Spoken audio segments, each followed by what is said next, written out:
Pag-ilog mo na. Ayan, magandang gabi po sa ating lahat. Ito po yung electric hollow blocks maker natin na isang set. Ilang piraso po ito, kuya? Ang labas nito, 5.5 o 2 sa 4. Standard. tulo man lagi na. Tulo. Tatlong 4 na standard at saka isang size na standard, commercial. Standard na po.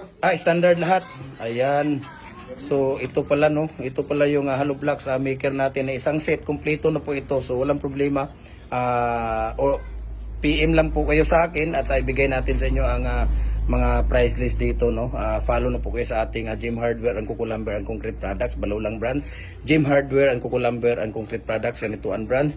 At saka sa ating Gym Hardware and Kukulamber, Tambo Makasandig brands.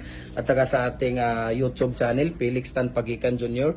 At saka sa ating Instagram account, Felix_Pagikan 2000. At saka sa ating personal Facebook account, Felix Tan Pagikan Jr. para updated po kayo sa mga video. So isang set po yan.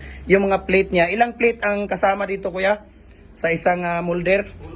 Pulo, 10 plate. Tapos itong anuhan ng hollow blocks, itong anuhan niya ng masa. Ayan, ito po yung isang set niya. Ayan, yan po ang seat niya dyan.